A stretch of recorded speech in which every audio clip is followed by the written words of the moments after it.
அழகே அழகு சீரியலோட upcoming episode என்னன்னு பார்க்கலாம். அழகுமதிய சுரேஷ் வீட்டுக்கு கூப்பிட்டு வராரு.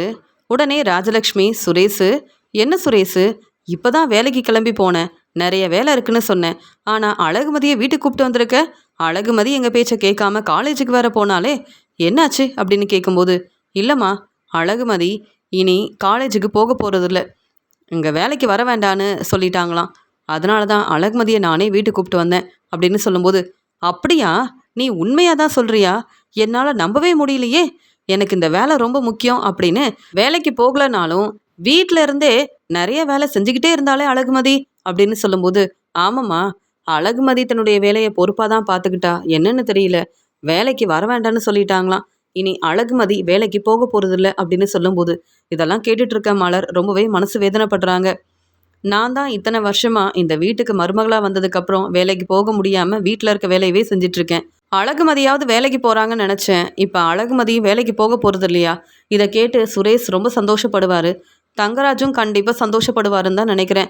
முதல்ல ரேவதி கிட்டே இந்த உண்மையை சொல்லணும். அது மட்டும் இல்லாமல் ராஜலக்ஷ்மியத்தை இப்போ ரொம்ப சந்தோஷமாக இருக்காங்களே அப்படின்னு மலர் பார்க்கும்போது, என்ன மலர், நீ அமைதியாக இருக்க அப்படின்னு சொல்லும்போது, இதில் நான் என்னத்தை பேச முடியும்னு கேட்குறாங்க.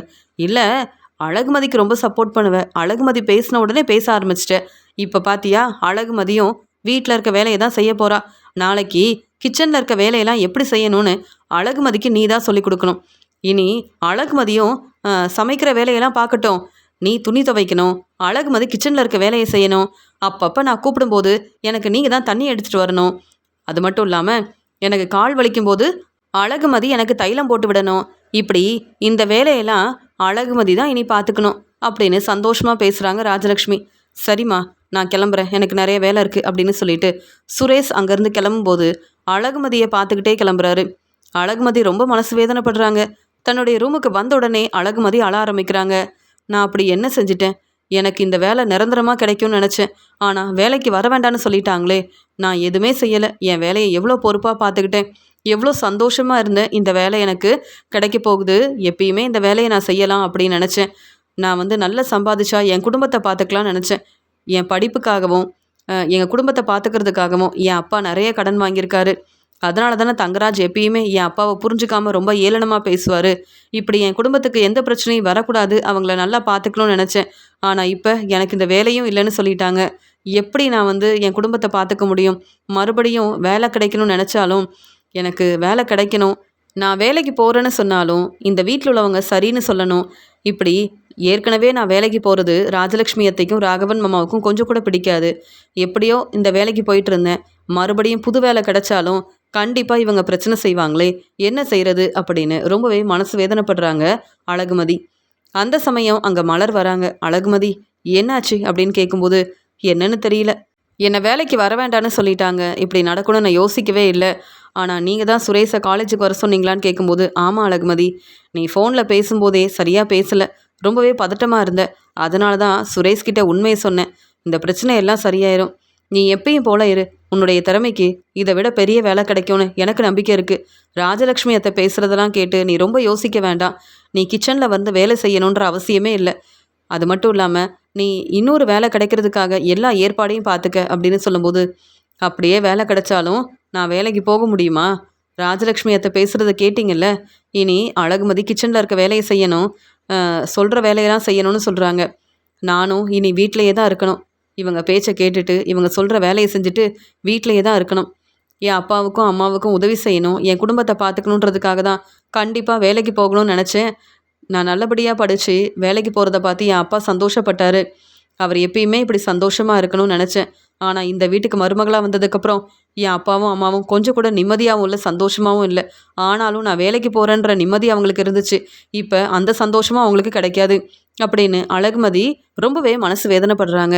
சரி அழகுமதி, நானும் தான் என் அம்மாவை பார்த்துக்கணும், என் தம்பிக்கு உதவி செய்யணும், என் குடும்பத்தை பார்த்துக்கணும்னு நினச்சேன், பாக்கியராஜை விரும்பி கல்யாணம் பண்ணிக்கிட்டேன், பாக்கியராஜ் எனக்கு சப்போர்ட் பண்ணுவார், பாக்கியராஜ் என் பேச்சை கேட்பாருன்னு நினச்சேன், இந்த வீட்டுக்கு மருமகளாக ரொம்ப வருஷம் ஆகுது, ஆனால் இப்போ வரைக்கும் இந்த வீட்டில் இருக்க வேலையை மட்டும்தான் செய்கிறேன், நான் வேலைக்கு போகணும்னு பேசவும் முடியாது, அப்படியே பேசினாலும் யாரும் கேட்க மாட்டாங்க, நான் எப்படி இவங்க பேச்சு தானே கேட்கணும்னு இவங்க பேச்சை கேட்டுட்டு அமைதியாகவே இருந்துட்டேன், ஆனால் உனக்கு அப்படி இல்லை, உன்னுடைய திறமையால் நீ கண்டிப்பாக முன்னேறுவ, நீ என்ன சொல்லணும்னு நினைக்கிறியோ தெளிவாக எல்லார்கிட்டையும் பேசி புரிய வைக்கிற. உன் பக்கம் இருக்கிற உண்மையை நீ பேசுறதுனால கண்டிப்பாக உனக்கு வேலை கிடைக்கும். இவங்க பேச்சை கேட்காம மறுபடியும் நீ வேலைக்கு போகணும் அப்படின்னு சொல்லும்போது, பரவாயில்ல மலரக்கா, நீங்களாவது ஆறுதலாக பேசுகிறீங்களே, அதுவே போதும். வீட்டுக்கு வந்த உடனே ராஜலக்ஷ்மி அத்தை இப்படிலாம் பேசுவாங்கன்னு நான் யோசிக்கவே இல்லை அப்படின்னு சொல்லும்போது, ராஜலக்ஷ்மி அத்தையை பற்றி தான் உனக்கு தெரியுமே, நம்ம சந்தோஷமாக இருந்தால் அவங்களுக்கு பிடிக்காது. நீ என்கிட்ட மறுபடியும் வந்து பேச ஆரம்பித்த உடனே என்கிட்ட கேள்விக்கு மேலே கேள்வி கேட்டாங்க. அழகுமதி வந்து பேசினா நீ மறுபடியும் பேச ஆரம்பிச்சிருவியான்னு கேட்டாங்க. இருந்தாலும் நான் இந்த வீட்டு மருமக, மூத்த மருமகளா நீ வேலை செய்கிறத நான் கவனிக்கணுமா, எந்த வேலையும் செய்யக்கூடாதான், நீ தான் இந்த வீட்டை பொறுப்பாக பார்த்துக்கணுமா, இப்படிலாம் சொன்னாங்க. ஆனால் நான் யார் பேச்சையும் கேட்கல. இனியாவது பொறுப்பாக உங்களை புரிஞ்சுக்கிட்டு இந்த குடும்பத்தை நல்லா பார்த்துக்கணுன்னு மட்டும்தான் நினைக்கிறேன். நீ கவலைப்படாமல் இரு, உனக்கு நான் காஃபி எடுத்துகிட்டு வரேன், நீ ரெஸ்ட் எடு அப்படின்னு சொல்லிட்டு மலர் அங்கேருந்து கிளம்புறாங்க. நல்ல வேலை, இந்த வீட்டில் மலரக்கா நமக்கு சப்போர்ட் பண்ணுறதால தான் நம்ம கஷ்டப்படும் போது அவங்க வந்து ஆறுதலாக பேசுகிறாங்க. சுரேஷ் கூட வந்து என்கிட்ட சரியாக பேசாமல் வேலைக்கு கிளம்பிட்டாரு. இன்னொரு பக்கம் ராஜலக்ஷ்மி அத்தை இப்போ நான் வேலைக்கு போகலன்னு தெரிஞ்சுக்கிட்டு சந்தோஷப்படுறாங்க. ஆனால் இந்த வீட்டில் எனக்குன்னு ஆறுதலாக இருக்கிறது மலரக்கா மட்டும்தான் அப்படின்னு யோசிக்கிறாங்க அழகுமதி. அந்த சமயம் அழகுமதியோட அப்பா ஃபோன் பண்ணுறாங்க. அழகுமதி எப்படிம்மா இருக்கேன்னு கேட்கும்போது, நான் நல்லா இருக்கேன்ப்பா, நீங்கள் எப்படி இருக்கீங்கன்னு சொல்லும்போது, ஆமாம் இன்னைக்கு நீ காலேஜுக்கு போகலையா, உங்கள் அம்மா உனக்காக சாப்பாடெல்லாம் செஞ்சு கொடுத்தா, நான் தான் காலேஜுக்கு வந்தேன் உன்னை பார்க்கணும், இந்த சாப்பாடெல்லாம் கொடுக்கணும்னு நினச்சேன், நீ காலேஜுக்கு போகலையா அப்படின்னு கேட்கும்போது, இல்லைப்பா இப்போ தான் காலேஜ்லேருந்து வீட்டுக்கு வந்தேன்னு சொல்லும்போது, என்ன அழகுமதி என்ன ஆச்சு அப்படின்னு சொல்லும்போது, இல்லைப்பா இனி நான் அங்கே வேலைக்கு போக போகிறதே கிடையாது, இனி அங்கே வேலைக்கு வர வேண்டாம்னு சொல்லிட்டாங்க, அதனால் நான் வீட்டுக்கு வந்துட்டேன்ப்பா அப்படின்னு சொல்லும்போது, அப்படியா எதனால் இப்படிலாம் சொன்னாங்கன்னு கேட்கும்போது, எனக்கு தெரியலப்பா, அப்புறமா நான் ஃபோன் பண்ணுறேன்ப்பா அப்படின்னு சொல்லும்போது, எனக்கு புரியுது நீ ரொம்ப மனசு வேதனைப்படுறேன்னு எனக்கு தெரியும். உங்கள் வீட்டில் என்ன பிரச்சனை வந்தாலும் நீ வேலைக்கு போகிறதால கொஞ்சம் நிம்மதியாக இருந்த, இப்போ அந்த வேலையும் இல்லைன்னு தெரிஞ்சுக்கிட்டு நீ எவ்வளோ மனசு வேதனைப்படுவேன்னு எனக்கு தெரியும். சரி, நீ கொஞ்சம் பொறுமையாக இரு, நீ மறுபடியும் வேலைக்கு போக தான் போகிற, நல்லா சம்பாதிக்க தான் போகிற, நீ நம்ம குடும்பத்தை பார்த்துக்கணும்னு நினைக்கிற, ஆனால் நீ எங்களை பற்றி யோசிக்க வேண்டாம் அழகுமதி, நீ உன்னுடைய வாழ்க்கையை பற்றி மட்டும் யோசிச்சா போதும். உங்கள் வீட்டில் இருக்க எல்லாரையும் புரிஞ்சுக்கிட்டு நீ குடும்பத்தை நல்லபடியாக பார்த்துக்கணும், சுரேஷ் உன்னை புரிஞ்சுக்கணும், எனக்கு அதுவே போதும் அப்படின்னு சொல்கிறாரு அழகுமதியோட அப்பா. சரிப்பா, நீங்கள் சொல்கிற மாதிரி நான் பொறுமையாக இருக்கேன், பொறுப்பாக குடும்பத்தை பார்த்துக்கிறேன், போதுமா அப்படின்னு சொல்கிறாங்க அழகுமதி. உடனே அழகுமதியோட அப்பா அழகுமதி கிட்ட பேசிட்டு அங்கேருந்து வீட்டுக்கு கிளம்புறாரு. அழகுமதி யோசிக்கிறாங்க, என் அப்பா இன்னும் கஷ்டப்பட்டு வேலை செய்கிறாரு, என் தங்கச்சி நல்லபடியாக படித்து முன்னேறணும், என் தங்கச்சிக்கு கல்யாண ஏற்பாடெல்லாம் செய்யணும்னு என் அப்பா கஷ்டப்பட்டு வேலை செய்கிறாரு, என் அப்பாவுக்கு சப்போர்ட் பண்ணணும், என் தங்கச்சிக்கு நான் உதவி செய்யணும்னு நினச்சா, ஆனால் இனி நான் நினைக்கிறது எதுவுமே நடக்காது அப்படின்னு சொல்லிட்டு மனசு வேதனைப்படுறாங்க அழகுமதி. தங்கராஜ் சுரேஷ்க்கு ஃபோன் பண்ணுறாரு. சுரேஷு எப்படி இருக்கு சுரேஷு, உங்கள் வீட்டுக்கு போனதுக்கப்புறம் எனக்கு நீ ஃபோன் பண்ணவே இல்லையே, என்னை வந்து பார்க்கவும் இல்லை.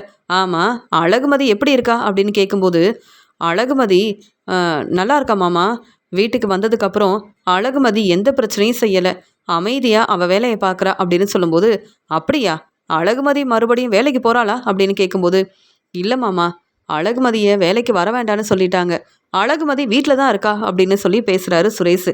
எனக்கு தான் தெரியுமே, நான் தான் அந்த சார்கிட்ட பேசிட்டு வந்திருக்கேன்ல சுரேஷ், அப்புறம் எப்படி அழகுமதி அங்கே வேலைக்கு போக முடியும், அந்த சார் என் பேச்சை தான் கேட்பாரு, எனக்காக தான் அழகுமதி கிட்ட இப்படிலாம் பேசியிருக்காரு, இப்போ உனக்கு சந்தோஷம் தானே, அழகுமதி வீட்டில் இருந்து பொறுப்பாக எல்லா வேலையும் பார்த்துக்க போகிறா, எப்படியும் ராஜலக்ஷ்மி பேச்சை அழகுமதி கேட்டு தானே ஆகணும், நம்ம வீட்டு மருமக நம்ம பேச்சை தான் கேட்கணும், நீ அதனால் சந்தோஷமாக இருக்கணும் சுரேஷ், உனக்காக தான் இது எல்லாத்தையும் செஞ்சுருக்கேன்னு சொல்லும்போது எனக்கு புரியுது மாமா, இருந்தாலும் அழகுமதி ரொம்ப மனசு வேதனைப்படுறா, அழகுமதி வேலைக்கு வர வேண்டான்னு சொல்லிட்டாங்களேன்னு நடந்ததை பற்றி யோசிக்கிறா, சரியாக சாப்பிட்றதே இல்லை, சரியாக ரெஸ்ட் எடுக்கிறதும் இல்லை, எனக்கே ரொம்பவே மனசு வேதனையாக இருக்குது அப்படின்னு சொல்லும்போது, என்ன சுரேஷ் அழகுமதியை உண்மையாகவே விரும்ப ஆரம்பிச்சிட்டியா, அதனால தான் அழகுமதிக்கு சப்போர்ட் பண்ணி பேசுறியான்னு கேட்கும்போது, இல்லை மாமா, இருந்தாலும் அழகுமதியை பார்க்கும்போது ரொம்ப மனசு வேதனையாக இருக்குது, அழகுமதி என்றைக்கும் இல்லாமல் கிச்சனில் இருக்க வேலையெல்லாம் செய்கிறா, எனக்காக காஃபி கொண்டு வந்து கொடுக்குறா, நான் என்ன செஞ்சாலும் பொறுமையாக இருக்கா, இதெல்லாம் பார்க்க ஒரு பக்கம் சந்தோஷமாக இருந்தாலும் அழகுமதி வேலைக்கு போகும்போது நான் ரொம்பவே சந்தோஷப்பட்டேன் அப்படின்னு சொல்லும்போது, சுரேஷ் அழகுமதி உன்னுடைய பேச்சை கேட்கணுன்றதுக்காக தான் இப்படியெல்லாம் செஞ்சுருக்கேன், அதனால் இனி அழகுமதி உன்னை புரிஞ்சுப்பா, நீ சந்தோஷமாக இருக்கல்ல எனக்கு அதுவே போதும் அப்படின்னு பேசிட்டு ஃபோனை வைக்கிறாரு தங்கராஜ். உடனே ரேவதி சொல்கிறாங்க, நீங்கள் சுரேஷ்கிட்ட தான் பேசிகிட்டு இருந்தீங்களா அப்படின்னு கேட்குறாங்க. ஆமாம் ரேவதி, சுரேஷ்கிட்ட தான் பேசிகிட்டு இருந்தேன்னு சொல்லும்போது, ஆமாம் அழகுமதி வேலைக்கு போகலன்னு சுரேஷ் சொன்னதுக்கு நீங்கள் ஏன் சந்தோஷப்படுறீங்க? அப்போ அழகுமதி வேலைக்கு போகக்கூடாதுன்னு நீங்கள் தான் பிரச்சனை செஞ்சுருக்கீங்களா?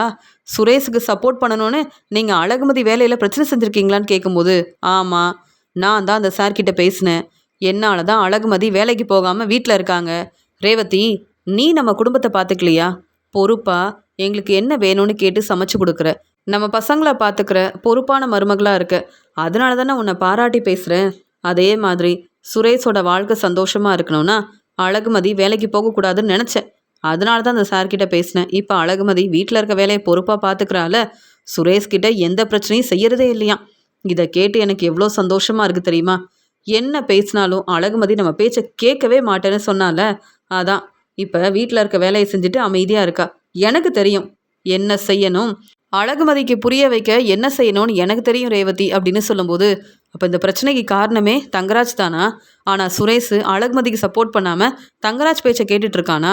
நான் தான் இந்த வீட்டில் ரொம்ப கஷ்டப்படுறேன். நான் வேலைக்கு போகணும்னு நினச்சாலும் நான் நினச்சது எதுவுமே நடக்காது. ஆனால் அழகுமதி அவங்க விருப்பத்துக்கு சந்தோஷமாக வேலைக்கு போகிறாங்கன்னு நினச்சா, இந்த தங்கராஜும் சுரேஷும் இப்படி ஒரு வேலை செஞ்சுருக்காங்க. இந்த உண்மை மட்டும் அழகுமதிக்கு தெரிஞ்சா சுரேஷ்க்கு எவ்வளோ பெரிய பிரச்சனை வரும். தங்கராஜ் எதுக்காக இப்படிலாம் செய்கிறாரு? நம்ம என்ன பேசினாலும் தங்கராஜ் நம்ம பேச்சை கேட்கவே மாட்டார். ஆனால் கண்டிப்பாக அழகுமதி இந்த உண்மையை தெரிஞ்சுக்கிட்டு தங்கராஜுக்கு சரியான பதில் கொடுக்கணும். அப்போ தான் தங்கராஜ் பொறுப்பாக அவருடைய வேலையை பார்ப்பாரு. அழகுமதியோட வாழ்க்கையில் பிரச்சனை செய்யாமல் இருப்பார். தங்கராஜ் ஏன் தான் இப்படி செய்கிறாருன்னு ஒன்றுமே புரியல அப்படின்னு உண்மையை புரிஞ்சுக்கிட்ட ரேவதி தங்கராஜ் மேலே ரொம்பவே கோபமாக இருக்காங்க. ஆனால் அழகுமதி இனி வேலைக்கு போக போகிறதில்ல. அழகுமதி வீட்டில் இருக்க எல்லார் பேச்சும் கேட்க போகிறாங்க. சுரேஷுக்கு அழகுமதி இனி பிரச்சனை செய்ய மாட்டாங்கன்னு ரொம்பவே சந்தோஷமாக இருக்கிறாரு தங்கராஜ். நான் நினச்சது எல்லாமே நல்லபடியாக நடக்குது அப்படின்னு யோசிக்கிறாரு தங்கராஜ். அழகுமதி ரொம்ப மனசு வேதனைப்படுறாங்க. வீட்டில் இருக்க வேலையெல்லாம் செஞ்சாலும் அவங்க சரியாக சாப்பிடாம சரியாக ரெஸ்ட் எடுக்காமல் வேலைக்கு வர வேண்டான்னு சொல்லிட்டாங்களே, மறுபடியும் வேறு வேலை தேடணும், வேறு வேலை கிடைக்கணும்னா ரொம்ப நாள் ஆகுமே, என்ன செய்கிறது அப்படின்னு யோசிக்கிறாங்க. அந்த சமயம் ராஜலக்ஷ்மி சொல்கிறாங்க, துணியெல்லாம் அப்படியே இருக்கு மலரு, ஏன் நீ தான் கிச்சனில் இருக்க வேலையை செய்கிற? ஆமாம், அழகுமதியும் இந்த வீட்டு மருமக தானே, அழகுமதி வந்து துணியெல்லாம் துவைக்கலாமே, நீ சொல்ல மாட்டியா? நீ மூத்த மருமக தானே, நீ சொன்னா அழகுமதி கேட்க மாட்டாளா? அது எப்படி கேட்பா? நீ தான் அழகுமதி பேச்சை கேட்டுட்டு இருக்க. அழகுமதிக்கு சாப்பாடு செஞ்சு கொடுக்கறது, காஃபி கொடுக்கறது, அழகுமதிக்கு என்ன வேணும்னு சமைச்சு கொடுக்கறது.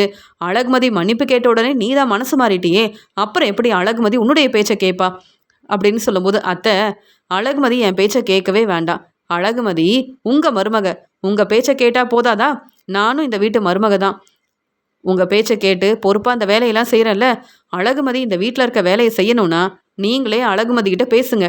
அழகுமதி என்னுடைய தங்கச்சி, அழகுமதிக்காக நான் என்ன வேணாலும் செய்வேன் அப்படின்னு சொல்லும்போது, வர வர மலரு நீயும் அழகுமதி மாதிரியே பேசுகிற. அழகுமதி இந்த வீட்டுக்கு மருமகளாக வந்ததுக்கு அப்புறமா தான் மலர் இப்படிலாம் பேச ஆரம்பிச்சிட்டா. என்ன மலரு, என் பேச்சை கேட்டு இப்போவே அழகுமதி கிட்ட இந்த வேலையெல்லாம் நீ தான் செய்ய சொல்லணும் அப்படின்னு சொல்லும்போது, அத்தை, எனக்கு தெரிஞ்ச வேலையை நான் செய்கிறேன், அதே மாதிரி உங்களுக்காக சமைச்சு கொடுக்குறேன், நீங்கள் சொல்கிற வேலையை செய்கிறேன். ஆனால் அழகுமதி வேலை செய்யணுமா வேண்டாமான்னு நீங்கள் யோசிக்கணும், அழகுமதி யோசிக்கணும். அழகுமதிக்கிட்ட நீங்கள் தானே பேசணும். நான் எதுக்காக இந்த வேலையெல்லாம் செய்ய சொல்லணும்? அது மட்டும் இல்லாமல் எனக்கு நிறைய வேலை இருக்குது. நான் கொஞ்சம் கூட ரெஸ்ட் எடுக்காமல் வேலை செய்கிறேன். அப்படி இருக்கும்போது அழகுமதி உங்கள் மருமக, நீங்களே பேசுங்க, என்னெல்லாம் பேச சொல்லாதீங்க, உங்களுக்காக நான் பேசவும் மாட்டேன் அப்படின்னு சொல்கிறாங்க. என்ன மலர் இப்படி பேசுகிறேன்னு கேட்கும்போது, அத்தை, இப்போ தான் நான் சரியாக பேசுகிறேன், நீங்கள் பேசுகிறதுக்கு தான் நான் பதில் கொடுக்குறேன். வேணும்னா அழகுமதிக்கிட்ட நீங்கள் பேசுங்க, என்னால் அழகுமதியை இந்த வேலையெல்லாம் செய்ய சொல்ல முடியாது அப்படின்னு சொல்கிறாங்க. இன்னைக்கு பாக்கியராஜ் வரட்டும், என் வீட்டுக்காரர் ராகவனும் வரட்டும், வர வர மலர் என் பேச்சை கேட்காம எதிர்த்து பேசுகிறான்னு நான் சொல்ல தான் போகிறேன் மலர் அப்படின்னு சொல்கிறாங்க.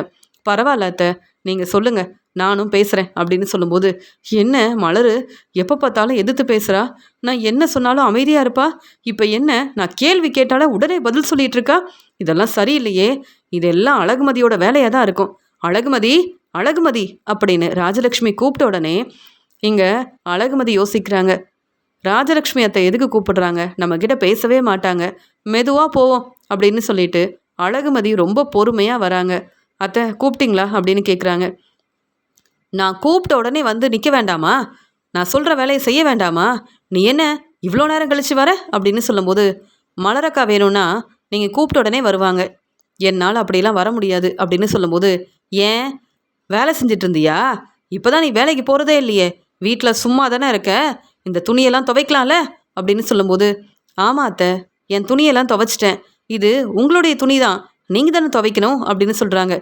என்ன நீ இப்படி பேசுகிற, வீட்டில் இருக்க எல்லா துணியவும் நீ தான் துவைக்கணும், என்ன பேசிகிட்டு இருக்க அப்படின்னு கேட்கும்போது, அத்தை, என் வேலையை நான் செய்கிறேன்ல, அதே மாதிரி நீங்களும் வீட்டில் சும்மா தான் இருக்கீங்க, உங்கள் வேலையை நீங்கள் செய்ய வேண்டியதானே அப்படின்னு கேட்ட உடனே, ஒரு பக்கம் மலர் இப்படி பேசுகிறா, இன்னொரு பக்கம் அழகுமதி இப்படி பேசுகிறா, சரியில்லையே, இந்த வீட்டில் எனக்கு கிடைக்க வேண்டிய மதிப்பு மரியாதை கிடைக்காதா? முதல்ல மலருக்கு சரியான பதில் கொடுக்கணும், இதை பார்த்து அழகுமதி இனி என்னை எதிர்த்து பேசவே கூடாது அப்படின்னு சொல்லிட்டு, எனக்கு தெரியாது, இந்த துணியெல்லாம் நீ துவைச்சி வைக்கணும், புரியுதா அப்படின்னு சொல்கிறாங்க. உடனே அங்கே வந்த மலர், இந்த வேலையை நான் பார்த்துக்கிறேன்னு சொல்லும்போது, இல்லை மலரக்கா, நீங்கள் எவ்வளோ வேலையை தனியாக பார்த்துப்பீங்க, நான் வீட்டில் சும்மா தானே இருக்கேன், பரவாயில்ல, இந்த துணியெல்லாம் துவைக்கிறேன் அப்படின்னு உடனே அழகுமதி துணியெல்லாம் துவைக்க ஆரம்பிக்கிறாங்க. ராஜலக்ஷ்மி யோசிக்கிறாங்க, இவங்க கிட்ட பொறுமையாக பேசினா இவங்க நம்ம பேச்சை கேட்க மாட்டாங்க, இவங்களுக்கெல்லாம் சரியான பதில் கொடுக்கணும், நான் கூப்பிட்ட உடனே வந்து நிற்கணும், அந்த மாதிரி செய்யணும் அப்படின்னு சொல்லிட்டு மலர் மேலேயும் அழகுமதி மேலேயும் ரொம்பவே கோபமாக இருக்காங்க ராஜலக்ஷ்மி. பாக்யராஜ், ராகவன், சுரேஷ் எல்லாரும் வீட்டுக்கு வந்த உடனே அழகுமதி சரியாக சாப்பிட்றதே இல்லை அப்படின்னு மலர் அழகுமதிக்காக காஃபி எடுத்துகிட்டு வராங்க. அழகுமதியோட ரூமுக்கு வந்த மலர், என்ன அழகுமதி, வீட்டில் இருக்க வேலையெல்லாம் செய்கிற, சரியாக சாப்பிடவே மாட்டிக்கிற, என்னாச்சு, இந்த பிரச்சனை எல்லாத்தையும் மறந்துட்டு எப்பயும் போல் நீ சந்தோஷமாக இருக்கணும், சுரேஷ் உங்ககிட்ட வந்து பேசினானா அப்படின்னு கேட்கும்போது, சுரேஷ் என்கிட்ட எதுவுமே பேசலை, ஏன்னா நான் மனசு வேதனையாக இருக்கேன்னு புரிஞ்சுக்கிட்டு சுரேஷ் என்கிட்ட எந்த பிரச்சனையும் செய்யவே இல்லை அப்படின்னு சொல்லும்போது, பாத்தியா, சுரேஷ் உன்னை புரிஞ்சுக்கிட்டால, அதே மாதிரி நீயும் சுரேஷை புரிஞ்சுக்கணும், அப்போ தான் உன்னுடைய வாழ்க்கை சந்தோஷமாக இருக்கும். சுரேஷ் வீட்டில் இருக்க எல்லா வேலையும் ரொம்ப பொறுப்பாக பார்த்துப்பான், எங்கள் பேச்சை கேட்பான், என்ன நீ தான் சுரேஷை புரிஞ்சிக்க மாட்டேங்கிற, அதே மாதிரி சுரேஷும் உன்னை புரிஞ்சிக்க மாட்டேங்கிறான், நீ வா அழகுமதி, நீ சாப்பிட வா அழகுமதி அப்படின்னு கூப்பிடுறாங்க. இல்லை மலரக்கா, எனக்கு சாப்பாடெல்லாம் வேண்டாம், நான் நல்ல வேலை பார்க்கணும்னு நினச்சேன், இப்படிலாம் ஆகும்னு யோசிக்கவே இல்லை, என்னால் சரியாக சாப்பிடவும் முடியல, ரெஸ்ட் எடுக்கவும் முடியல அப்படின்னு சொல்லும்போது, பரவாயில்ல, நீ வந்து சாப்பிடு அப்படின்னு அழகுமதிக்கிட்ட பேசி சாப்பிட்றதுக்காக மலர் கூப்பிட்டு வராங்க. வீட்டில் இருக்க எல்லாருக்கும் சாப்பாடெல்லாம் எடுத்து வைக்கிறாங்க மலர். அந்த சமயம் ராஜலக்ஷ்மி அமைதியாக இருக்கும்போது ராகவன் கிட்ட வந்து சாப்பிட கூப்பிடுறாங்க. பாக்யராஜும் சாப்பிட வராரு. வீட்டில் இருக்க எல்லாரும் சாப்பிட வராங்க. ஆனால் ராஜலக்ஷ்மியை மலர் கண்டுக்கவே இல்லை, சாப்பிட கூப்பிடவும் இல்லை. இதை பார்த்துட்டு இருந்த ராகவன், என்ன ராஜலக்ஷ்மி, நீ சாப்பிட வரலையா, அதான் மலர் சாப்பாடெல்லாம் எடுத்து வச்சிட்டால அப்படின்னு சொல்லும்போது, எதுக்குங்க நான் சாப்பிட வரணும் அப்படின்னு பேச ஆரம்பிக்கிறாங்க ராஜலக்ஷ்மி. உடனே பாக்யராஜ் வந்து, என்னம்மா என்னாச்சு, நீங்கள் சாப்பிட வாங்கம்மா, மலர் எல்லாருக்காகவும் சாப்பாடு செஞ்சுருக்கா, சாப்பாடெல்லாம் எடுத்து வச்சிருக்கா, நீங்கள் வந்தால் தானம்மா சாப்பிட முடியும், இல்லை நான் சாப்பாடு எடுத்துகிட்டு வரட்டுமா அப்படின்னு கேட்கும்போது, இல்லை பாக்யராஜ், வர வர இந்த வீட்டு மருமக மலராக இருக்கட்டும் அழகுமதியாக இருக்கட்டும் என் பேச்சை கேட்குறதில்ல, எதுக்கு நான் இந்த வீட்டில் சாப்பிடணும், அழகுமதி இந்த வீட்டில் சாப்பிட மாட்டேங்கிறான்னு சொல்லிட்டு மலர் அழகுமதியை அவ்வளோ நல்லா பார்த்துக்கிறா, காஃபி கொண்டு வந்து கொடுக்குறா, அழகுமதியை சாப்பிட்றதுக்காக கூப்பிட்டு வந்ததே மலர் தான், ஆனால் நானும் இங்கே தானே இருக்கேன், அத்தை நீங்களும் சாப்பிட வாங்கன்னு மலர் கூப்பிடவே இல்லையே அப்படின்னு சொல்லும்போது மலர் சொல்கிறாங்க, அத்தை நீங்கள் எப்பயும் சாப்பிட வருவீங்க, ஏன் நான் கூப்பிட்டா தான் வருவீங்களா, நீங்கள் ரெஸ்ட் எடுக்கணும்னு சொன்னீங்க, சாப்பாடெல்லாம் எடுத்து வச்சிட்டேன், நான் எதுக்கு அத்தை கூப்பிடணும், நீங்கள் வாங்க அப்படின்னு சொல்லும்போது, என்ன மலர் ரொம்ப பேசுகிற, நானும் பார்த்துக்கிட்டே இருக்கேன், நான் பொறுமையாக இருக்கிறதுனால என்ன வேணாலும் பேசலாம்னு நினைக்கிறியா, அழகுமதி சாப்பிடலன்னா உடனே அழகுமதிக்கு என்ன பிடிக்கும்னு சாப்பாடெல்லாம் செஞ்சு கொடுக்குற, நானும் உன்னுடைய மாமியார் தானே, நான் சாப்பிடாம இருக்கேன்னு புரிஞ்சுக்கிட்டு என்னை சாப்பிடக்கூட வர சொல்ல மாட்டேங்கிற அப்படின்னு சொல்லும்போது, அத்தை வீட்டில் இருக்க வேலையை நான் தான் பார்த்துக்கணுன்னு ஒவ்வொரு வேலையாக செய்ய வைக்கிறீங்க, நானும் அந்த வேலையை பார்த்து பார்த்து செஞ்சு கொடுக்குறேன், இதுக்கு மேலே நான் என்ன செய்ய முடியும், வேணும்னா வந்து சாப்பிடுங்க, வேண்டானா ரெஸ்ட் எடுங்க, அது மட்டும் இல்லாமல் தேவையில்லாமல் பேசி பிரச்சனை செய்யாதீங்க, நீங்கள் எல்லாரும் சாப்பிட்டதுக்கப்புறம் மறுபடியும் கிச்சனை சுத்தம் செய்யணும், நிறைய வேலை இருக்குது, அப்போ தான் நான் ரெஸ்ட் எடுக்கவே போக முடியும், இப்படி எந்த வேலையும் செய்யாமல் சும்மா வீட்டில் உக்காந்துட்ருக்க உங்களுக்கு என்னை பற்றி புரியுமா, நான் செய்கிற வேலையை பற்றி புரியுமா, நீங்கள் பார்க்க தான் செய்கிறீங்க, இருந்தாலும் நான் சாப்பிட கூப்பிடலன்றதுக்காக இப்படி பேசுகிறீங்களே, இதெல்லாம் சரியா, நீங்கள் வேணும்னா பிரச்சனை செய்யலாம், எனக்கு பிரச்சனை செய்யவே முடியாது, அப்படி ஒரு நிலமையில இருக்கேன், ஏன்னா நான் வேலை செஞ்சு எனக்கு ரொம்ப டயர்டாக இருக்கு அத்தை, இதுக்கு மேலே என்னால் உங்ககிட்ட பேசவே முடியாது, எவ்வளோ வேலையை நான் தனியாக பார்த்துக்க முடியும், பொறுப்பான மாமியாராக இருந்தால் எனக்கு வந்து உதவி செய்யணும், எப்போ பிரச்சனை செய்யலான்னு யோசிக்க மட்டும்தானே தெரியுது உங்களுக்கு அப்படின்னு சொல்லும்போது, என்ன மலரு என்ன சொன்ன அப்படின்னு கேட்கும்போது, நான் சொல்ல வேண்டியதெல்லாம் சொல்லிட்டேன், உங்களுக்கும் கேட்டிருக்கோம், இதுக்கு மேலே பேச முடியாத அத்தை அப்படின்னு சொல்லும்போது, உடனே அழகுமதி சொல்கிறாங்க, நான் சாப்பாடெல்லாம் எடுத்து வைக்கிறேன் அத்தை, நீங்கள் வந்து சாப்பிடுங்கன்னு சொல்லும்போது, என்ன அழகுமதி, நீ ரொம்ப பொறுமையாக பேசுகிற, நல்ல பேர் வாங்குறதுக்காகவான்னு கேட்குறாங்க. உடனே, இல்லை அத்தை, நல்ல பேர் வாங்கணுன்ற அவசியம் எனக்கு இல்லை, நீங்கள் சாப்பிட வந்தால் போதும், எதுக்கு தேவையில்லாமல் பேசணும்? மலரக்கா எவ்வளோ வேலை செய்கிறாங்க, என்ன நீங்கள் புரிஞ்சுக்க வேண்டாம், மலரக்காவை புரிஞ்சுக்காம பேசினா எப்படி? எப்போ பார்த்தாலும் ஏதாவது ஒரு பிரச்சனை செஞ்சுக்கிட்டே இருக்கீங்க. மலரக்கா பொறுப்பாக வேலையை பார்த்தாலும் புரிஞ்சுக்க மாட்டேங்கிறீங்க. அவங்க வேலையை சரியாக செய்யலைன்னு ஏதாவது பேசிக்கிட்டே இருக்கீங்க. அவங்க எவ்வளோ தான் பொறுமையாக இருப்பாங்க. அதனால தான் இப்படி பேசிட்டாங்க. மலரக்கா வந்து சரியாக தான் பேசுகிறாங்க. நீங்கள் சாப்பிட வாங்க அத்தை அப்படின்னு சொல்லும்போது, பார்த்தீங்களா இந்த வீட்டில் நான் இருக்கிறது மலருக்கு பிடிக்கல, மலருக்கு சப்போர்ட் பண்ணுறேன்னு அழகுமதி இப்படி பேசிகிட்டு இருக்கா. இனி மலர் என்னுடைய வீட்டில் இருக்க வேண்டாம், நாளைக்கே மலரோட அம்மாவை வர சொல்லுங்கள். மலர் இப்படிலாம் செய்கிறது சரியான்னு அவங்க அம்மா கிட்ட நான் கேள்வி கேட்குறேன். மலர் எங்கள் வீட்டில் எப்படி இருக்கணும்னு உங்கள் பொண்ணு மலருக்கு நீங்கள் சொல்லி கொடுக்கலையான்னு மலரோட அம்மா கிட்ட கேள்வி கேட்டாதான் எனக்கு நிம்மதியாக இருக்கும். மலர் மறுபடியும் எதிர்த்து பேசினா மலர் அவங்க அம்மா வீட்டுக்கு தான் போகணும். நாளைக்கு கண்டிப்பாக மலரோட அம்மா இங்கே வரணும். என்ன பாக்கியராஜ், நான் சொல்கிறதெல்லாம் புரியுதுல்ல அப்படின்னு சொல்லும்போது, அம்மா என்னம்மா, எதுக்குமா இப்படிலாம் பேசுகிறீங்க? மலரோட அம்மா எதுக்கு இங்கே வரணும்? அவங்க வேலையை பார்த்துட்டு இருக்காங்க. மலரோட தம்பிக்கு கல்யாண ஏற்பாடெல்லாம் செய்கிறாங்க. இப்போ அவங்கள கூப்பிட்டு தேவையில்லாமல் பேசி பிரச்சனை செஞ்சிங்கன்னா அவங்க மனசு வேதனைப்படுவாங்க. எதுக்குமா இப்படி தேவையில்லாமல் பேசுகிறீங்க? அழகுமதி சொன்னது சரிதான். உங்களுக்கு வேணும்னா வந்து சாப்பிடுங்க, இல்லையா நீங்கள் நிம்மதியாக ரெஸ்ட் எடுங்க. மலரோட அம்மா கிட்ட என்னால் பேச முடியாது, அவங்க வரமாட்டாங்க அப்படின்னு பாக்கியராஜ் சொல்லும்போது, நானே ஃபோன் பண்ணுறேன். உங்கள் பொண்ணு மலர் எங்கள் பேச்சை கேட்காம பிரச்சனை செய்கிறா, நான் சாப்பிடலனாலும் பரவாயில்லன்னு என்னை பற்றி புரிஞ்சுக்காம அழகுமதிக்கு சப்போர்ட் பண்ணுறான்னு நான் பேச தான் போகிறேன் அப்படின்னு சொல்கிறாங்க. அதே மாதிரி மலர் மேலே உள்ள கோவத்தில் இங்கே ராஜலக்ஷ்மி மலரோட அம்மாவுக்கு ஃபோன் பண்ணுறாங்க. சம்மந்தி சொல்லுங்கள் சம்மந்தி, எப்படி இருக்கீங்கன்னு கேட்குறாங்க மலரோட அம்மா. நான் எப்படி சந்தோஷமாக இருக்க முடியும்? உங்கள் பொண்ணு மலரு என்னை எதிர்த்து பேசுகிறா, என் பேச்சை கேட்காம தேவையில்லாத வேலையெல்லாம் செய்கிறா. நான் பொறுப்பான மாமியாராக இருக்கேன், ஆனால் பொறுப்பான மருமகளா மலர் என் பேச்சை கேட்க மாட்டேங்கிறா. இப்படியே செஞ்சிட்டு இருந்தா உங்கள் பொண்ணு மலரை நீங்கள் உங்கள் வீட்டுக்கு கூப்பிட்டு போகணும். நாளைக்கு நீங்கள் கண்டிப்பாக எங்கள் வீட்டுக்கு வரணும். மலர் மட்டும் என் பேச்சை கேட்கலனா கண்டிப்பாக மலர் உங்கள் வீட்டுக்கு தான் வருவா அப்படின்னு சொல்லும்போது, என்ன சம்மந்தி இப்படிலாம் பேசுகிறீங்க? அப்படி என்ன பிரச்சனை நடந்ததுன்னு கேட்கும்போது, உடனே நீங்கள் வீட்டுக்கு வருவீங்கள்ல, அப்போ நான் பேசுகிறேன் அப்படின்னு சொல்கிறாங்க. இங்கே ராஜலக்ஷ்மி ஃபோனை வச்ச உடனே மலர் ரொம்ப கோவமா, அத்தை என்னத்தை நினச்சிட்டு இருக்கீங்க? என் அம்மாவுக்கு எதுக்கு ஃபோன் பண்ணீங்க? என் தம்பிக்கு கல்யாண ஏற்பாடெல்லாம் செய்கிறாங்கன்னு பாக்கியராஜ் சொன்னார்ல அப்படின்னு சொல்லும்போது, என் பையன் பாக்கியராஜை நீ பேர் சொல்லி கூப்பிட்டுட்ருக்க, ஏன் நீ வந்து பாக்கியராஜை வந்து பேர் சொல்லி தான் கூப்பிடணுமா? இந்த வீட்டு மருமக தானே, இப்படி செய்யக்கூடாதுன்னு உனக்கு தெரியாது? ஏன் முன்னாடியே இப்படிலாம் பேசுகிறியே? பாக்கியராஜ் கிட்ட எவ்வளோ பிரச்சனை செய்வ, உன்னை பற்றி எனக்கு தெரியாதா அப்படின்னு சொல்லும்போது, அத்தை பாக்கியராஜும் நானும் விரும்பி கல்யாணம் பண்ணிக்கிட்டோம், நான் உங்கள் பேச்சை கேட்குறேன்ல, அதுவே உங்களுக்கு போதாதா? என்ன பாக்கியராஜ் பார்த்துட்டு அமைதியாக இருக்கீங்கன்னு சொல்லும்போது, மலரு நீ கொஞ்சம் பொறுமையாரு, அம்மா தான் ரொம்ப கோபமாக பேசுகிறாங்கன்னா நீயே இப்படி எதிர்த்து பேசிகிட்டு இருந்தா எப்படி மலரு அப்படின்னு சொல்லும்போது, அதானே இந்த வீட்டில் யாரும் எனக்கு சப்போர்ட் பண்ண மாட்டீங்க, எனக்காக பேச மாட்டீங்க, எனக்காக நானே பேசினா கோவப்படுவீங்க, அப்படி தானே? என் அம்மா நாளைக்கு வரமாட்டாங்க, இப்போ என்ன நான் இந்த வீட்டில் இருக்கக்கூடாது அவ்வளவுதானே? அப்போ இந்த வீட்டில் இருக்க வேலையெல்லாம் நீங்களே செஞ்சுருவீங்களா? குடும்பத்தை நல்லபடியாக பார்த்துப்பீங்களா? எந்த வேலையும் செய்யாமல் சும்மா உக்காந்துக்கிட்டு ஏதாவது ஒரு காரணம் சொல்லி என்கிட்ட பேசிக்கிட்டே இருக்கணும். அது மட்டும் இல்லாமல் இந்த வீட்டுக்கு மருமகளாக வந்த எங்களை ஏதாவது பேசிக்கிட்டே இருக்கணும். ஆனால் இப்போ நான் மட்டும் எங்கள் அம்மா வீட்டுக்கு போனால் உங்கள் நிலைமை என்ன ஆகும்? வீட்டில் இருக்க வேலை எல்லாத்தையும் நீங்கள் தான் செய்யணும். பரவாயில்ல, எனக்கு எந்த பிரச்சனையும் இல்லை. எங்கள் அம்மா வீட்டுக்கு போனால் நிம்மதியாக இருப்பேன், சந்தோஷமாக இருப்பேன். என் அம்மாவும் தம்பியும் என்னை நல்லா பார்த்துப்பாங்க. ஆனால் நீங்கள் எத்தனை நாளைக்கு இவங்க எல்லாருக்கும் சமைச்சு கொடுப்பீங்க? போனால் போதுன்னு பொறுமையாக இருந்தால் ரொம்ப பேசுகிறீங்க. என் அம்மா எனக்கு வந்து யார்கிட்ட எப்படி பேசணும், எங்கே எப்படி நடந்துக்கணும்னு சொல்லி கொடுத்து தான் அனுப்பியிருக்காங்க. நீங்கள் தான் ஒன்றுமே தெரியாமல் பிரச்சனை செய்கிறீங்க. நீங்கள் பிரச்சனை செஞ்சுட்டு என்னை கேள்வி கேட்குறீங்க, எங்கள் அம்மாவுக்கு ஃபோன் பண்ணி கேள்வி கேட்குறீங்க. இதெல்லாம் சரியில்லை ராஜலக்ஷ்மி அத்தை அப்படின்னு சொல்கிறாங்க. என்ன மலரு எதிர்த்து பேசுகிறேன்னு கேட்கும்போது அப்படி தான் பேசுவேன். நீங்கள் என்னை மருமகளாக புரிஞ்சுக்கல, ஆனால் உங்களுக்கு தர வேண்டிய மதிப்பு மரியாதையை நான் கொடுக்கணும், அப்படி தானே? என் அம்மாவுக்கு ஃபோன் பண்ணுறீங்க, என் வீட்டில் இருக்க எல்லாரையும் ரொம்ப ஏளனமாக பேசுகிறீங்க, அவங்கக்கிட்ட கேள்வி கேட்குறீங்க. இதெல்லாம் சரியா? எவ்வளோ தான் நான் பொறுமையாக இருக்க முடியும்? இப்போ என்ன, உங்கள் பேச்சை கேட்கலனா என் வீட்டுக்கு போகணும் அவ்வளவுதானே? என் வீட்டில் என்னை ரொம்ப நல்லா பார்த்துப்பாங்க, அங்கே நான் சந்தோஷமாக இருக்கலாம். இவ்வளோ வேலை செய்ய வேண்டிய அவசியமும் இல்லை, என்னை யாரும் கேள்வி கேட்க மாட்டாங்க. என்னை நிற்க வச்சு இவ்வளோ கேள்வி கேட்குறீங்கல்ல, நான் இப்படி பதில் பேச வேண்டிய அவசியமும் இல்லை. இப்போவே கிளம்புறேன் பாக்கியராஜ். நீங்கள் உங்கள் அம்மாவை நல்லபடியாக பார்த்துக்கங்க. ஏன்னா உங்கள் அம்மா பேச்சு தானே நீங்கள் கேட்பீங்க. இனியாவது என் வாழ்க்கை சந்தோஷமாக இருக்கட்டும்.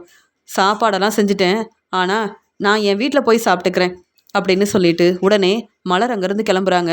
ராகவன் சொல்கிறாங்க, என்ன மலரு, ராஜலக்ஷ்மி ஏதோ புரியாமல் பேசிட்டா, அதுக்காக உங்கள் அம்மா வீட்டுக்கு போறியா? அதெல்லாம் வேண்டாம், நீ இங்கேயே இரு. ராஜலக்ஷ்மியால் வீட்டில் இருக்க வேலையை செய்ய முடியாது. கிச்சனில் நிறைய வேலை இருக்கும். நீ சமைச்சு கொடுத்தாதான் வீட்டில் எல்லாரும் சாப்பிடுவாங்க. அது மட்டும் இல்லாமல் ராஜலக்ஷ்மி ஏற்கனவே ரொம்ப முடியாமல் இருக்கா. நீ எங்கேயும் போக வேண்டாம், நீ இங்கேயே இரு. ராஜலக்ஷ்மி, நீ அமைதியாக இருக்க மாட்டியா? ஏற்கனவே நிறைய பிரச்சனை இருக்குது, இதில் நீ வேற புதுசாக பிரச்சனையை ஆரம்பிக்கிறியே அப்படின்னு சொல்லும்போது, இல்லைங்க நான் எனக்காக தான் பேசினேன் அப்படின்னு சொல்லும்போது மலர் சொல்கிறாங்க, ஆமாம் அத்தை, நானும் எனக்காக தான் பேசுகிறேன். என்னைக்கு நீங்கள் என்னை புரிஞ்சுக்கிட்டு என் வீட்டுக்கு வந்து என்கிட்ட மன்னிப்பு கேட்டு என்னை கூப்பிடுறீங்களோ அப்போ இந்த வீட்டுக்கு வந்து உங்களுக்காக சமைச்சு கொடுக்குறேன். அது வரைக்கும் பாக்கியராஜை நல்லபடியாக பார்த்துக்கங்க. உங்கள் எல்லாருக்கும் என்ன பிடிக்கும்னு கேட்டு சமைச்சு கொடுத்தேன். இனி நீங்கள் தான் அந்த வேலையை செய்யணும் அத்தை. பாக்கியராஜுக்கு என்ன பிடிக்கும்னு கேட்டு சமைச்சு கொடுங்க. பொறுப்பாக வேலையெல்லாம் பார்த்துக்கங்க. எவ்வளோதான் வேலை பார்த்தாலும் என்னை புரிஞ்சுக்காம பேசுகிறீங்க. என் அம்மா வீட்டுக்கே நான் கிளம்புறேன் அப்படின்னு சொல்லிட்டு ரொம்ப கோவமாக மலர் அவங்க அம்மா வீட்டுக்கு கிளம்பி வராங்க. அப்படி நான் என்ன பேசிட்டேன்னு மலர் என்னை புரிஞ்சுக்காம உடனே இங்கேருந்து கிளம்பிட்டா, வீட்டில் இருக்க வேலை என்னால் எப்படி செய்ய முடியும் அப்படின்னு மலர் மேலே ரொம்ப கோவமாக இருக்காங்க ராஜலக்ஷ்மி. மலரக்கா இன்னைக்கு தான் அவங்களுக்காக பேசியிருக்காங்க. ராஜலக்ஷ்மி அத்தை பதில் பேசாமல் அமைதியாக இருக்காங்க. அது மட்டும் இல்லாமல் இந்த பிரச்சனைக்கு காரணம் ராஜலக்ஷ்மி அத்தை தான் எல்லாரும் புரிஞ்சுக்கிட்டாங்க அப்படின்னு மலரை நினச்சி ரொம்பவே சந்தோஷப்படுறாங்க அழகுமதி.